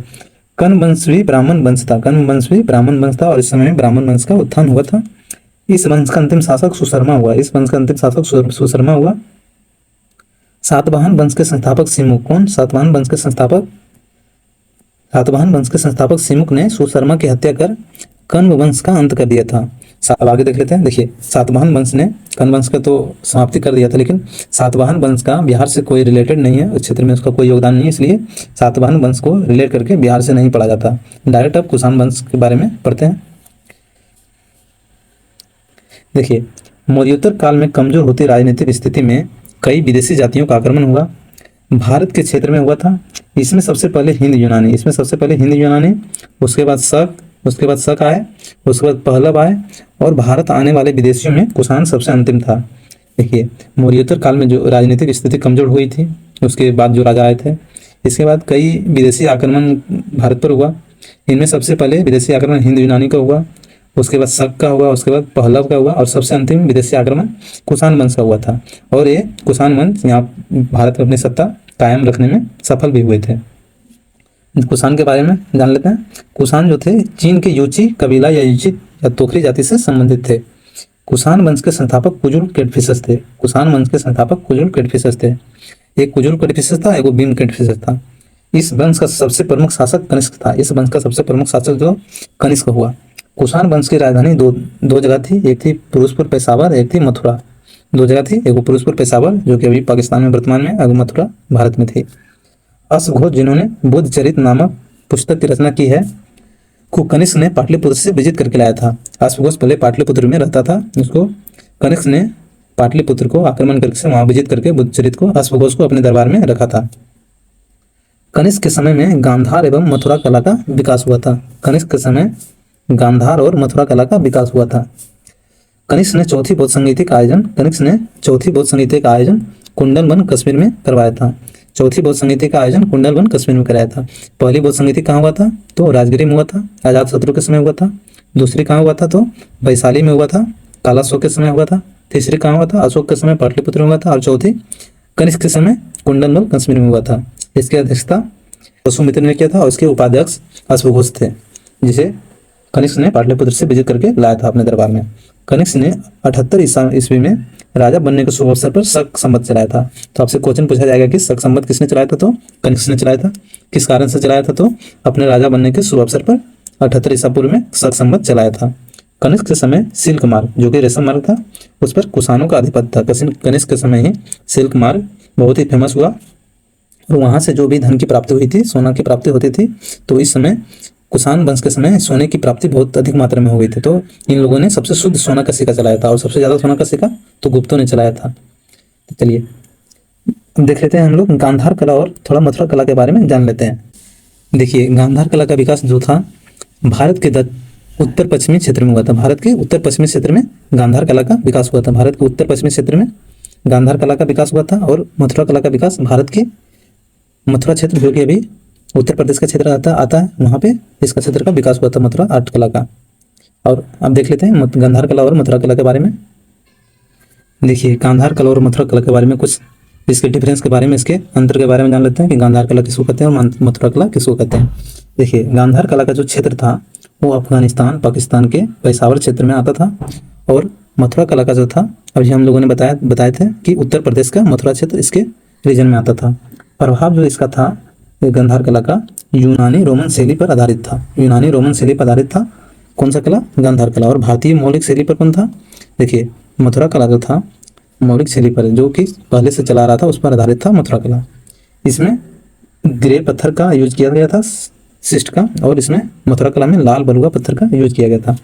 गांधार कला की मूर्ति की विशेषता थी कि ये यथार्थवादी और लहरते बाल और ग्रीक नाग, ग्रीक गॉड जैसा दिखाई देता है उसी तरह भगवान बुद्ध को या बुद्ध भगवान की मूर्ति को बनाया गया था। और मथुरा कला में था कि शांत चेहरा था, हाव भाव भी शांत था और घुंघरीले बाल भी थे। इसमें सॉफ्ट दिखाया गया है। मथुरा कला में भगवान बुद्ध को सॉफ्ट तरीके से दिखाया गया और गांधार कला में महात्मा बुद्ध को भगवान के रूप में और हार्डनेस के रूप में इसमें दिखाया गया है। और देख लेते हैं गांधार कला में वस्त्र किस तरह के थे, तो मोटी चादर और सिलवटों वाली थी और मथुरा कला में हल्की पारदर्शी वसन वाली थी। इसका विषय था कि बुद्ध और बोधिसत्व और जातक कथाएं। गांधार कला का और मथुरा कला का था कि बुद्ध, जैन तीर्थंकर, यक्षिणी और देवी देवता की मूर्तियां इसी आधार पर मथुरा कला के आधार पर बनाई जाती थी। प्रसिद्ध केंद्र के बारे में देख लेते हैं। तक्षशिला और अड्डा का क्षेत्र गांधार कला के अंतर्गत आता था और मथुरा और सारनाथ का क्षेत्र मथुरा कला के अंतर्गत आता था। विशेषता इसकी थी कि ग्रीक बौद्ध कला का एग्जाम्पल था और ये भारतीयता का प्रतीक था मथुरा कला। प्रमुख उदाहरण देख लेते हैं। बोधिसत्व मैत्रेय की मूर्ति, बुद्ध की खड़ी मूर्ति जो दिखाई पड़ती है, तो कहीं चित्र में देखते होंगे आप लोग, तो गांधार कला का प्रतीक है, गांधार कला का स्ट्रक्चर है। और मथुरा कला में थी मथुरा बुद्ध प्रतिमा जो देखते होंगे, जैन तीर्थंकर की मूर्तियां, यक्ष प्रतिमा है, आप लोग देखे होंगे कहीं गूगल वगैरह में, तो ये मथुरा कला का उदाहरण था। आगे देख लेते हैं हम लोग गुप्त वंश के बारे में। देखिए गुप्त वंश के बारे में हम लोग पढ़ते हैं। गुप्त वंश की स्थापना श्रीगुप्त ने की थी। गुप्त वंश की स्थापना श्रीगुप्त ने की थी। श्रीगुप्त का उत्तराधिकारी घटोत्कच गुप्त हुआ था। श्रीगुप्त का उत्तराधिकारी घटोत्कच गुप्त हुआ था। वह प्रथम गुप्त शासक था जिसने महाराजा की उपाधि ली थी। तो आपसे क्वेश्चन पूछा जाएगा कि गुप्त वंश में सर्वप्रथम शासक कौन था जिसने महाराजा की उपाधि धारण की थी, तो आंसर हो जाएगा हमारा घटोत्कच गुप्त। इसके बाद आया चंद्रगुप्त प्रथम। घटोत्कच गुप्त के बाद आया चंद्रगुप्त प्रथम, जो कि इंपॉर्टेंट है। इसके बारे में देखते हैं। गुप्त वंश का वास्तविक संस्थापक किसे कहा जाता है, तो चंद्रगुप्त प्रथम को। गुप्त वंश के संस्थापक तो श्रीगुप्त, गुप्त वंश का वास्तविक संस्थापक तो चंद्रगुप्त प्रथम। इन्होंने बहुत सारे ऐसे काम किए थे जिसके कारण इन्हें वास्तविक संस्थापक कहा जाता है गुप्त वंश का। इन्होंने 320 ईसा पूर्व में गुप्त संवत चलाया था। इसको थोड़ा हम बड़ा कर लेते हैं, जूम कर लेते हैं।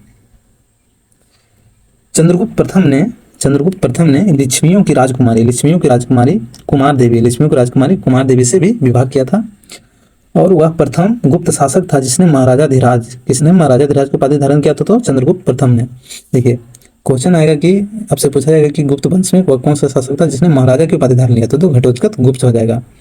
और आपसे पूछा जाएगा कि महाराजा धीराज की उपाधि किसने धारण किया था, तो चंद्रगुप्त प्रथम आंसर हो जाएगा। आगे देखते हैं समुद्रगुप्त के बारे में हम लोग। देखिए इतिहासकार B.N. स्मिथ ने समुद्रगुप्त को भारत का नेपोलियन कहा था। इतिहासकार स्मिथ ने समुद्रगुप्त को भारत का नेपोलियन कहकर संबोधित किया था। देखिए समुद्रगुप्त ने पर क्रमांक, अप्रतिरथ आदि की भी उपाधि धारण किया था। समुद्रगुप्त ने पर क्रमांक, अप्रतिरथ आदि की उपाधि धारण किया था। तो इसको आपको ये ध्यान में रखना है, क्वेश्चन में कभी कभी उपाधियों के बारे में पूछ लिया जाता है। तो पर क्रमांक और प्रतिरथ की उपाधि धारण किया था। समुद्रगुप्त के अभियानों की चर्चा करते हैं, उनके विजय अभियानों की। तो समुद्रगुप्त के अभियानों की चर्चा हरिसेन द्वारा रचित प्रयाग प्रशस्ति पुस्तक से मिलती है। उसने उत्तरापद के 9 राजाओं और दक्षिणापद के 12 राजाओं को विजित किया था। देखिए समुद्रगुप्त के अभियानों की चर्चा हरिसेन के प्रयाग प्रशस्ति बुक से मिलती है। उसने उत्तरापद के 9 राजाओं और दक्षिणापद के 12 राजाओं को विजित किया था। समुद्रगुप्त की एक खास विशेषता की थी कि उसने जिन राजाओं को या जिन क्षेत्रों को विजित करते थे वो वहाँ पे राज नहीं करते थे, बल्कि वहीं के राजा को जो हारते थे उन्हीं को राजा बनाकर वहाँ से धन के रूप में कुछ कर वसूल करते थे वार्षिक रूप में, और उन्हीं को क्षेत्र शासन के लिए सौंप दिया जाता था, उन्हीं राजाओं को जो हार जाते थे इनसे। समुद्रगुप्त को कविराज भी कहा जाता है। समुद्रगुप्त को कविराज की उपाधि दिया गया है। समुद्रगुप्त के सिक्के पर बीना बजाते हुए दिखाया गया है। समुद्रगुप्त जो थे वो बीना के बड़े शौकीन थे और कभी कभी बीना भी बजाते थे, इसलिए उनके सिक्के पर बीना बजाते हुए भी दिखाया गया है। समुद्रगुप्त का दरबारी कवि हरिसेन था। दरबारी कवि कौन था? हरिसेन था, जिन्होंने प्रयाग प्रशस्ति पुस्तक की रचना किया था। समुद्रगुप्त वैष्णव धर्म को मानता था। कौन सा धर्म से संबंधित थे? समुद्रगुप्त वैष्णव धर्म से। समुद्रगुप्त द्वारा अश्वमेध यज्ञ कराने के भी प्रमाण मिले हैं। समुद्रगुप्त ने भी अश्वमेध यज्ञ करवाया था। समुद्रगुप्त के बाद 375 ईस्वी में रामगुप्त के राजा बनने का साक्ष्य मिला है। समुद्रगुप्त के बाद उनके 2 पुत्र हुए, एक रामगुप्त हुए, एक देवगुप्त हुए। तो पहले राजा बने थे रामगुप्त, जो कि बड़े थे, लेकिन उस अयोग्य होने के कारण चंद्रगुप्त, जिसका नाम देवगुप्त था, उसने उसकी हत्या कर स्वयं को वहाँ का राजा घोषित कर लिया था चंद्रगुप्त द्वितीय ने। चंद्रगुप्त द्वितीय के बारे में देख लेते हैं। देखिए, चंद्रगुप्त द्वितीय ने शकों को पराजित कर चंद्रगुप्त द्वितीय ने सर्वप्रथम शकों को पराजित कर 389 ईस्वी में विक्रमादित्य की उपाधि भी धारण किया था। समुद्रगुप्त ने विक्रमादित्य की उपाधि भी धारण किया था। देखिए, गुप्त वंश में 3 राजाओं ने उपाधियां धारण की थी। अभी तक हम लोग ने देखी महाराजा की 2 उपाधि तो घटोत्कच प्रथम ने, और महाराजा धीराज की उपाधि तो चंद्रगुप्त प्रथम ने धारण किया था। चंद्रगुप्त द्वितीय ने देवगुप्त, देवराज और देवश्री आदि की भी उपाधि धारण किया था। चंद्रगुप्त ने ध्रुव देवी, कुबेरनाग आदि से भी विवाह किया था।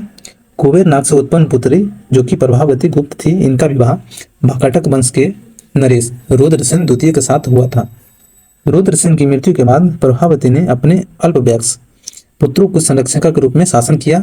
उस दौरान प्रभावती ने चंद्रगुप्त द्वितीय की सहायता से गुजरात और काठियावाड़ के क्षेत्र पर भी विजय प्राप्त किया था। किसकी सहायता से? तो चंद्रगुप्त द्वितीय की सहायता से। आगे देख लेते हैं। प्रसिद्ध चीनी यात्री फाहियान चंद्रगुप्त द्वितीय के समय ही भारत का भ्रमण पर आए थे। फाहियान ने 14 वर्षों तक भारत में रहा था। चंद्रगुप्त द्वितीय को महरौली लोह स्तंभ में चंद्र के नाम से संबोधित किया गया है। महरौली जो लोह स्तंभ है, देखिए आप लोग यहाँ चित्र में देख सकते हैं कि कुतुब मीनार के जस्ट बगल में आप लोग देख सकते हैं, ये जो है कुतुब मीनार के जस्ट बगल में लोह स्तंभ है, वो चंद्रगुप्त द्वितीय से संबंधित है। उसमें चंद्रगुप्त द्वितीय का नाम चंद्र मिलता है। महरौली लोह स्तंभ चंद्रगुप्त द्वितीय का नाम माना जाता है। चंद्रगुप्त द्वितीय के दरबार में 9 रत्न रहते थे। 9 रत्न को आपको ध्यान में रखना है।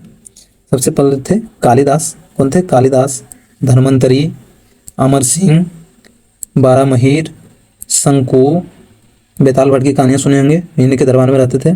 और घटक प्रभा इन्हीं के दरबार में रहते थे। और छपनक एवं भरूची। कालिदास, धन्वंतरी, अमर सिंह, बारामहीर, शंकु, बेताल भट्ट, घटक प्रभा, छपनिक और भरूची चंद्रगुप्त द्वितीय के दरबार में 9 रत्न के रूप में कार्य करते थे। अब चंद्रगुप्त द्वितीय के बाद कुमारगुप्त ने शासन प्रारंभ किया। तो चंद्रगुप्त द्वितीय एवं ध्रुव देवी का पुत्र, चंद्रगुप्त द्वितीय और ध्रुव देवी जिनका विवाह हुआ था, उनका पुत्र कुमारगुप्त प्रथम हुआ और 415 ईस्वी में शासक बना। कुमारगुप्त प्रथम का एक महत्वपूर्ण काम था कि इन्होंने नालंदा विश्वविद्यालय की स्थापना किया था। इन्हीं के समय नालंदा विश्वविद्यालय का स्थापना हुआ था और गुप्त काल में नालंदा विश्वविद्यालय शिक्षा का प्रमुख केंद्र के रूप में उभर कर सामने आया। बाद में यह बौद्ध शिक्षा के सबसे प्रमुख केंद्र के रूप में बना। अगला देख लेते हैं स्कंदगुप्त। मध्य एशिया की बर्बर जाति हुनों का आक्रमण स्कंदगुप्त के समय हुआ। तो हुन का आक्रमण, आपसे क्वेश्चन पूछा जाएगा कि हुनों का सर्वप्रथम आक्रमण किस गुप्त राजा के समय हुआ था? तो स्कंदगुप्त के राजा के समय हुआ था। स्कंदगुप्त ने हुनों को पराजित कर भारत से खदेड़ दिया था। स्कंदगुप्त ने हुनों का आक्रमण जब हुआ तो उन्हें भारत से खदेड़ कर बाहर कर दिया था। इसका वर्णन हमें जूनागढ़ अभिलेख में मिलता है। इसका वर्णन हमें कहाँ मिलता है? तो जूनागढ़ अभिलेख में मिलता है। अभिलेख में हुनों को मलक्ष कहा गया। अभिलेख में हुनों को क्या कहा गया है? मलक्ष कहा गया है। देखिए, क्वेश्चन पूछेगा आपसे कि अभिलेखों में हुनों को क्या कहा गया है? तो मलक्ष कहा गया है। आगे देख लेते हैं। स्कंदगुप्त ने चंद्रगुप्त मौर्य द्वारा निर्मित सुदर्शन झील का पुनरुद्धार भी करवाया था। देखिए, सर्वप्रथम सुदर्शन झील का निर्मित किसने किया था? तो चंद्रगुप्त मौर्य ने। उसका पुनरुद्धार स्कंदगुप्त ने भी करवाया था और रुद्रदामन द्वितीय ने भी करवाया था। स्कंदगुप्त ने सक्रादित्य की भी उपाधि धारण किया था। तो स्कंदगुप्त ने सक्रादित्य की भी उपाधि धारण किया था। गुप्त वंश का अंतिम शासक विष्णुगुप्त था और गुप्त वंश के साथ मगध वंश का भी अंत हो गया। देखिए, हम लोग नालंदा विश्वविद्यालय के बारे में जान लेते हैं। तो नालंदा विश्वविद्यालय प्राचीन काल में शिक्षा एवं बौद्ध धर्म का सबसे महान केंद्र था। इसकी स्थापना अभी हम लोगों ने देखी गुप्त काल के दौरान गुप्त राजा कुमारगुप्त ने किया था। बाद में हर्षवर्धन और पाल शासकों ने इसे संरक्षण दिया था। देखिए, इसकी स्थापना गुप्त राजा कुमारगुप्त ने किया था और बाद में आगे चलकर वर्धन वंश के शासक हर्षवर्धन और पाल शासकों ने इसे संरक्षण और संवर्धन प्रदान किया। इस क्रम में जावा, इसको ध्यान में रखना, जावा के शासक बालपुत्र देव ने भी इसका संरक्षण और संवर्धन प्रदान किया था। देखिए, हुएनसांग की यात्रा के समय इस विश्वविद्यालय के प्रमुख आचार्य शिलभद्र थे। जब हुएनसांग ने भारत की यात्रा किया था तो इस विश्वविद्यालय के आचार्य शिलभद्र थे। कभी क्वेश्चन में इसे रिलेट करके पूछ लिया जाता है कि जब हुएनसांग भारत की यात्रा पर थे तो नालंदा विश्वविद्यालय के आचार्य कौन थे? तो आंसर हो जाएगा शीलभद्र। उस समय विश्वविद्यालय में 10,000 से अधिक विद्यार्थी और 1510 शिक्षक भी थे। इस विश्वविद्यालय में बौद्ध शिक्षा, अंतरिक्ष शिक्षा, चिकित्सा शिक्षा, गणित, दर्शन शास्त्र, व्याकरण आदि जैसे विषयों की भी पढ़ाई होती थी। इस विश्वविद्यालय में विद्यार्थियों का नामांकन प्रवेश परीक्षा के माध्यम से होता था और प्रथम परीक्षा जो था वो द्वारपाल, जो गेटमैन होते थे द्वारपाल, उनके द्वारा लिया जाता था। प्रवेश परीक्षा 3 स्तरों पर होता था। प्रथम प्रवेश परीक्षा द्वारपाल के द्वारा लिया जाता था तथा प्रवेश परीक्षा में कुल 3 स्तरों पर होती थी। प्रवेश परीक्षा कुल 3 स्तरों पर होती थी। इस विश्वविद्यालय में स्थानीय विद्यार्थियों के अतिरिक्त विदेशों के भी विद्यार्थी आते थे यहाँ पढ़ने के लिए। तो चीन, Tibet, Sri Lanka, Indonesia, Japan, Korea आदि देशों से भी विद्यार्थी शिक्षा ग्रहण करने के लिए बिहार आते थे और नालंदा विश्वविद्यालय में शिक्षा ग्रहण करते थे। यह विश्वविद्यालय पूर्णतः निःशुल्क था। यह विश्वविद्यालय पूर्णतः विद्यार्थियों के लिए निःशुल्क था और आवासीय शिक्षा का केंद्र भी था। देखिए, विश्वविद्यालय को चलाने के लिए कुछ धन की आवश्यकता तो होती है, तो इनके आर्थिक व्यय के लिए इन्हें 200 गांव दान में दिए गए थे। इसलिए यह पूर्णतः निःशुल्क आवासीय शिक्षा केंद्र के रूप में उभर कर सामने आया था और इन्हीं 200 गांवों से उन्हें दान में दिए गए धन का उपयोग अपने अर्थव्यवस्था के लिए करते थे। देखिए, इस विश्वविद्यालय के प्रांगण में विशाल पुस्तकालय था, विशाल लाइब्रेरी था जो 3 भवनों से मिलकर बना हुआ था। इसके प्रांगण में एक विशाल लाइब्रेरी पुस्तकालय था और 3 भवनों से मिलकर बना था। इन तीनों भवनों में कुल 90 लाख किताबें, सोच लीजिए 90 लाख किताबें संधारित थे, रखी हुई थी। इन पुस्तकालयों का नाम, इन 3 मंजिला जो पुस्तकालय था, इन तीनों मंजिलों को क्या कहा जाता था? तो पहला को रत्न रंजक, दूसरा को रत्नोधि और तीसरा को रत्न सागर कहा जाता। पहला को रत्न रंजक, दूसरा को रत्नोधि और तीसरा को रत्न सागर कहा जाता था। प्राचीन काल में स्थापित शिक्षा के इस विशाल केंद्र को विश्व के प्रथम विश्वविद्यालय की संज्ञा दी जाती है। देखिए, यहाँ आपको ध्यान में रखना है, 2016 में यूनेस्को द्वारा नालंदा विश्वविद्यालय को वर्ल्ड हेरिटेज सेंटर में शामिल किया गया था। 2006 में पूर्व राष्ट्रपति APJ अब्दुल कलाम के द्वारा दिए गए सुझाव पर 2010 में नालंदा यूनिवर्सिटी एक्ट पारित हुआ। नालंदा यूनिवर्सिटी एक्ट कब पारित हुआ? तो 2010 में। किनके सुझावों पर? तो APJ अब्दुल कलाम, जो कि पूर्व राष्ट्रपति रहे थे, उन्होंने 2006 में बिहार का भ्रमण किए थे। तो इस अवसर पर उन्होंने सुझाव दिया था कि नालंदा विश्वविद्यालय यूनिवर्सिटी को फिर से पुनरुद्धार किया जाए। तो नालंदा यूनिवर्सिटी एक्ट 2010 में पारित किया गया तथा नए नालंदा विश्वविद्यालय का निर्माण 2014 ईस्वी में विश्वविद्यालय के पाठ्यक्रम के संचालन के साथ किया जा रहा है। देखिए, हमारा पुराना नालंदा विश्वविद्यालय ये था और नए नालंदा विश्वविद्यालय इस तरह बना है। देखिए, हम लोग गुप्त प्रशासन के बारे में देख लेते हैं। तो गुप्त काल में राजा देवी अधिकार रखता था, देवता का समान अपने आप को मानता था। इस काल में मौर्य काल के समान केंद्रीकृत सत्ता नहीं थी, बल्कि विकेंद्रीकृत सत्ता थी। लेकिन राजा जो था प्रशासनिक, सैनिक और न्यायिक अधिकार रखता था। राजा के पास प्रशासनिक, सैनिक और न्यायिक अधिकार उन्हीं के पास अपने पास रखता था। गुप्त काल में साम्राज्य का विभाजन था देश में, और उसके बाद भुक्ति विषय से ग्राम के रूप में किया गया था।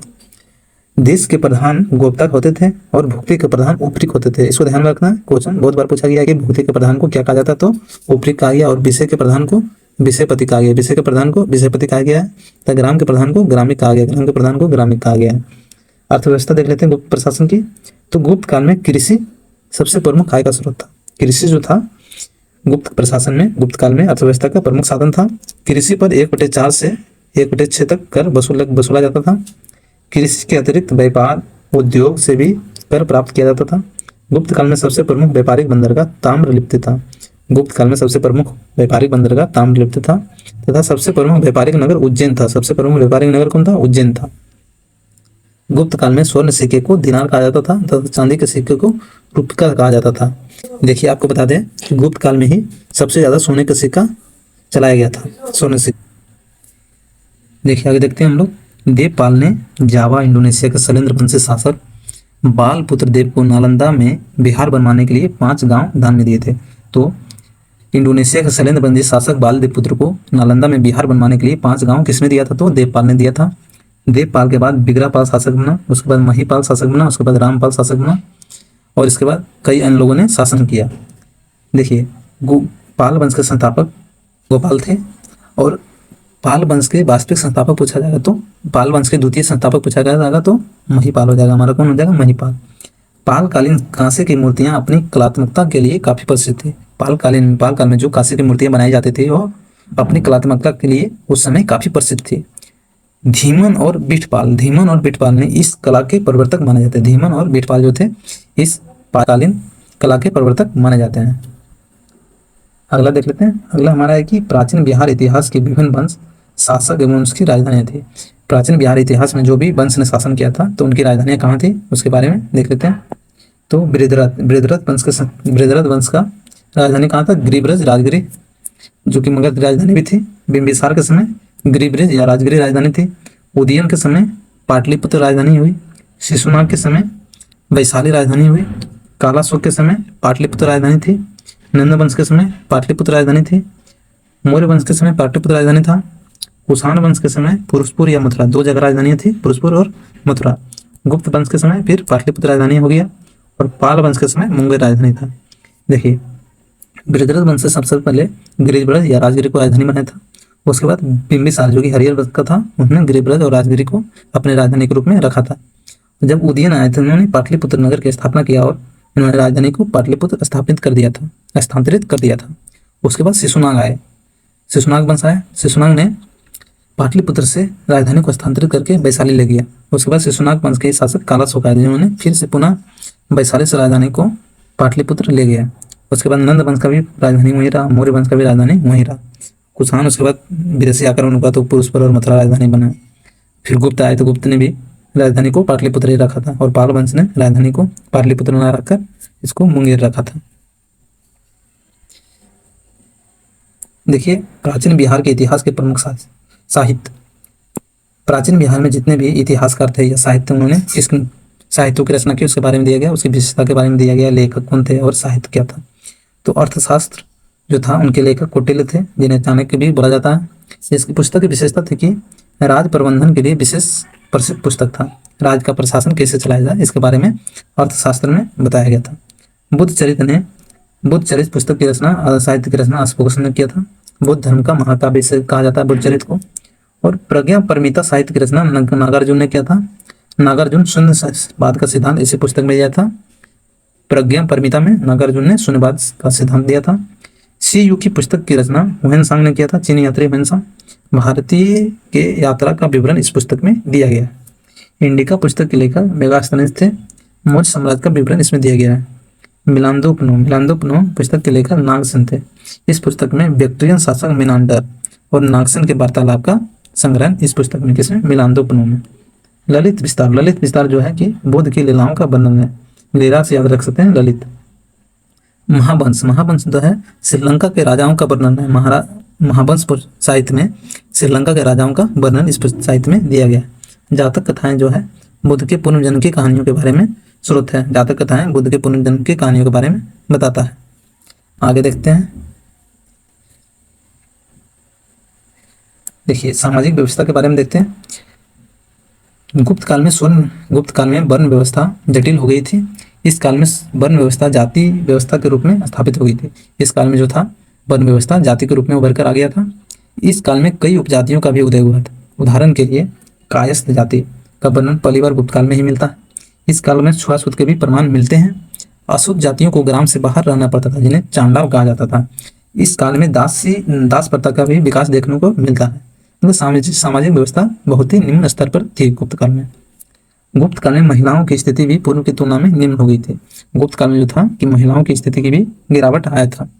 इस काल में 510 ईसा में भानुगुप्त के एरन अभिलेख, जो कि भानुगुप्त का एरन अभिलेख है, उसमें गोपराज की पत्नी की सती होने का भी प्रमाण मिलता है। पहली सती प्रथा का प्रमाण एरन अभिलेख में प्राप्त होता है। गुप्तकालीन देख लेते हैं। गुप्त काल में तो गुप्त शासकों के संरक्षण में गुप्त काल के दौरान स्थापत्य कला, चित्रकला और मूर्ति कला का एवं साहित्य कला का विकास हुआ। स्थापत्य कला के अंतर्गत मंदिरों का निर्माण हुआ, जो कि नागर शैली में था, और गुफाओं का निर्माण, विहारों का निर्माण भी देखने को मिलता है गुप्त काल में। गुफाओं के निर्माण में अजंता गुफा गुप्तकालीन है, जो कि महाराष्ट्र में है, और बाघ गुफा जो कि मध्य प्रदेश में। बाघ गुफा कहाँ है? मध्य प्रदेश में। गुप्त काल के दौरान ही निर्माण किया गया था। इन गुफाओं से बौद्ध धर्म, हिंदू धर्म से संबंधित चित्रकला के प्रमाण मिले हैं। गुप्त काल में साहित्य का भी विकास हुआ। देखिए, गुप्त काल में साहित्य का भी विकास हुआ। इस काल में प्रमुख रचनाएं जो कि दी गई है उसके बारे में देख लेते हैं।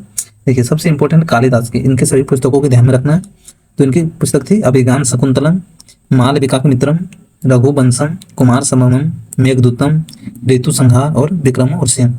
अभिज्ञान शकुंतलम में शकुंतला और की कहानी दी गई है। मालविकाग्निमित्रम में मालविका और अग्निमित्र की कहानी दी गई है।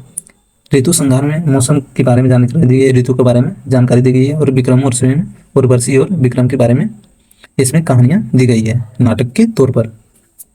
विष्णु शर्मा की पुस्तक प्रसिद्ध पुस्तक है पंचतंत्र, अमर सिंह का अमरकोश है, शूद्रक का वृक्षकटिकम है, ब्रह्मगुप्त का ब्रह्म सिद्धांत है, जिसे भारत का न्यूटन भी कहा जाता है किन्हें, ब्रह्मगुप्त को। बादशाहन कामसूत्र के लेखक थे। नीतिसार कामंतक की रचना है। और आर्यभट्ट के द्वारा आर्यभट्टियम, सूर्य सिद्धांत और 10 गति का आर्यभट्ट की रचनाएं हैं। इतिहासकार B.S. स्मिथ ने सांस्कृतिक उपलब्धियों के कारण गुप्त काल को स्वर्ण युग कहा है। किस उपलब्धियों के कारण गुप्त काल को स्वर्ण युग कहा गया है? तो उनके सांस्कृतिक उपलब्धियों के कारण गुप्त काल को स्वर्ण युग की संज्ञा B.A. स्मिथ ने दिया था। पाल वंश के बारे में देख लेते हैं। पाल वंश की स्थापना गोपाल ने 570 ईस्वी में किया था। गोपाल ने उदंतपुरी विश्वविद्यालय की स्थापना बिहार शरीफ में की थी, जो कि अभी नालंदा में है। इस वंश का सबसे प्रमुख शासक धर्मपाल था। जिन्होंने भागलपुर विश्वविद्यालय की स्थापना भी किया था, विक्रमपुर विश्वविद्यालय, जो कि अभी भागलपुर में है। धर्मपाल ने विक्रमशिला विश्वविद्यालय की स्थापना भागलपुर में किया था। सोमपुरा विश्वविद्यालय की भी स्थापना इसने किया था, जो कि अभी बांग्लादेश में है। धर्मपाल ने ही करवाया था। धर्मपाल ने त्रिपक्षीय संघर्ष हुआ था, प्रतिहारों, राष्ट्रकूटों तथा पालों के बीच में, उसमें सबसे पहले किसने भाग लिया था? तो पाल शासक धर्मपाल ने भाग लिया था। धर्मपाल प्रतिहार शासक वत्स राज से पराजित हुए थे। धर्मपाल जो था वत्स राजा प्रतिहार शासक वत्स राज से पराजित हुए थे। बाद में धर्मपाल ने राष्ट्रकूट शासक ध्रुव और प्रतिहार शासक वत्स राज को भी पराजित कर दिया था। उसने कुछ समय के लिए कन्नौज पर भी अधिकार हुआ था। त्रिपक्षीय संघर्ष किसके लिए हुआ था? तो कन्नौज के लिए हुआ था, क्योंकि कन्नौज उस समय समृद्धि का केंद्र था, इसलिए कन्नौज पर अधिकार करने के लिए सभी ने संघर्ष किया। और कन्नौज पर कुछ समय के लिए अधिकार पाल शासक धर्मपाल का भी हुआ था। धर्मपाल ने उत्तरापद स्वामी की उपाधि भी धारण किया था। धर्मपाल के बाद उसका पुत्र देवपाल शासक बना, जो कि 810 ईस्वी में। और देवपाल ने राजधानी को मुंगेर को बनाया था। देवपाल ने अपनी राजधानी को मुंगेर स्थापित किया था। देखिए साथियों, आज हम लोग बिहार का प्राचीन इतिहास को कंप्लीट कर दिए हैं।